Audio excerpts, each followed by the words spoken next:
मैं कहूँगा ये एक बहुत काला दिन था। पश्चिम बंगाल में लोकतंत्र नहीं है, यह हम सब सुनते हैं, लेकिन आज मैंने अपने आंखों से यह महसूस किया कि पश्चिम बंगाल में यहाँ के नागरिक ममता दीदी के नेतृत्व में सुरक्षित नहीं है। आज जिस तरह नभरना चलो एक यात्रा कलकत्ता में हुई थी, उसी के तर्ज पे नॉर्थ बंगाल में युवा मोर्चा की तरफ से एक कार्यक्रम रखा गया था, शांति मार्च था। और उस शांति मार्च के अंदर में हमारे हजारों कार्यकर्ता और सारे नॉर्थ बंगाल के सांसद, मैं स्वयं भी उसके अंदर में था, हम लोग शांति से मार्च कर रहे थे।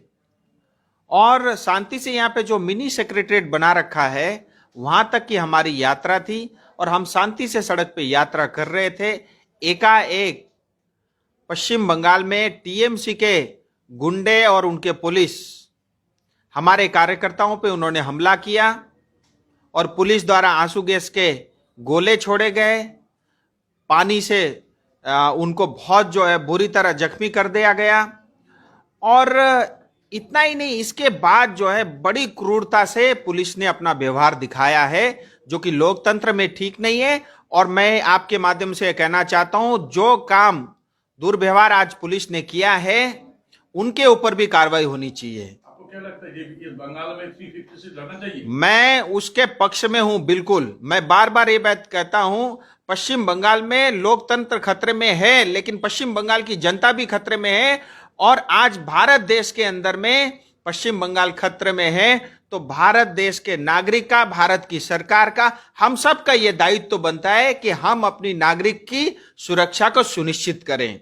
आज यहाँ पे कार्यकर्ताओं के ऊपर में लाठी बरसाया गए और एक कार्यकर्ता की हत्या हुई, एक कार्यकर्ता की हाथ उसको उखाड़ के फेंक दिया गया, 2 कार्यकर्ता के सर फोड़े गए। और मुझे अभी जो जानकारी मिली, क्योंकि पूरी जानकारी अभी आनी बाकी है, मैं स्वयं भी 2 घंटे से मैं काफी देर तक बेहोश था, एक घर में मैं पड़ा रहा, 2 घंटे बाद अभी मैं निकला हूं करीब करीब।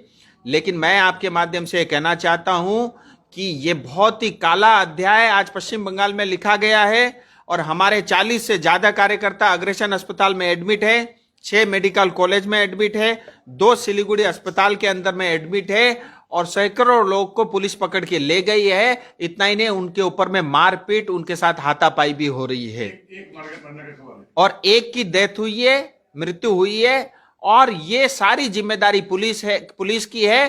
पुलिस ने जानबूझ के इस शांति यात्रा को भंग करने की कोशिश की और पुलिस को यह साफ निर्देश जो है ममता दीदी की तरफ से मिला था कि लोगों को मारना है, लोगों को पीटना है, इनको डराना है।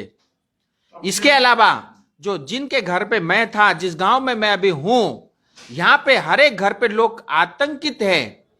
लोगों को घर पे घुस करके जो है महिलाओं को, बेटियों को, उनके माँ बाप को पीटा गया। यहाँ के लोकल लोग जो है पुलिस की शिकायत कर रहे हैं कि उनकी गलती क्या थी, उनके घर पे घुस के उनको मारा क्यों जा रहा है। सो इस तरह की बर्बरता की सरकार जो है, मुझे नहीं लगता भारत के किसी प्रांत में आप देख पाओगे। यह आज पश्चिम बंगाल में हो रहा है। मैं कह देना चाहता हूं, ममता दीदी आप बच नहीं सकती, क्योंकि आपका समय पूरा हो चुका है। आपका पाप का घड़ा जो है भर चुका है और जनता आपको कभी माफ नहीं करेगी। जिस जनता ने आपको एक एक वोट दे करके आपको जिताया, आज आप पुलिस के सहारे दोबारा तीसरी बार सत्ता में आना चाहती हो। आप बहुत गलत फहमी में हो, क्योंकि मुख्यमंत्री बनाता जनता है, पुलिस नहीं बनाता। लेकिन आप पुलिस का डर दिखा करके लोगों के ऊपर में जो अन्याय अत्याचार कर रही हो, ये लोगों के ऊपर में जो है, ये लोग जनता कभी भूलेगी नहीं और इसका सबक आपको 2021 में जरूर सिखाएगी।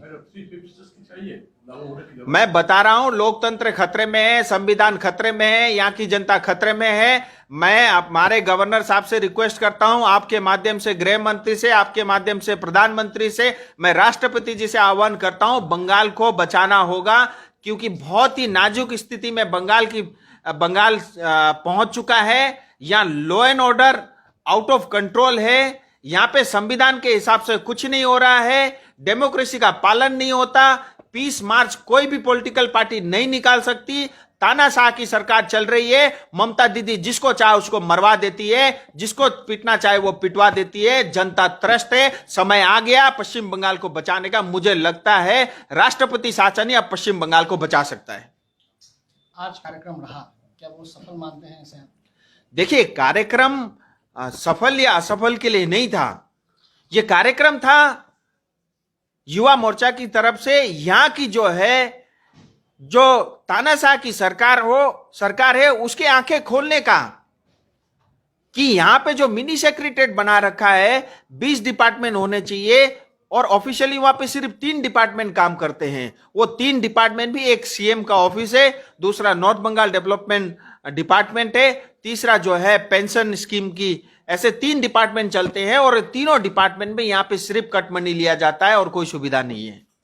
सो ममता दीदी ने 2016 में जनता को ठगने के लिए, वोट जीतने के लिए यहां पे जो है मिनी सेक्रेटेरिएट बनाने की घोषणा की, लेकिन उसके हिसाब से यहां पे कोई इंफ्रास्ट्रक्चर नहीं है।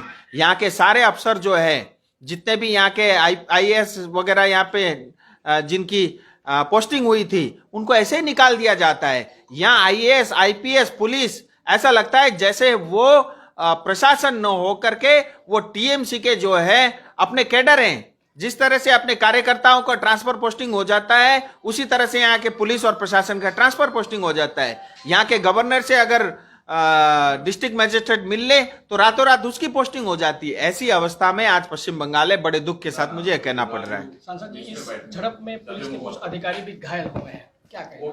देखिए, पुलिस के कोई अधिकारी घायल नहीं हुए। बहुत ही बदमाश किस्म की पुलिस है और यह पुलिस कम है, ये ममता दीदी के चमचे ज्यादा हैं। ये इनको अभी अकल नहीं आ रही, इनको समझ में नहीं आ रहा है कि ये जो है संविधान के हिसाब से काम नहीं कर रहे हैं।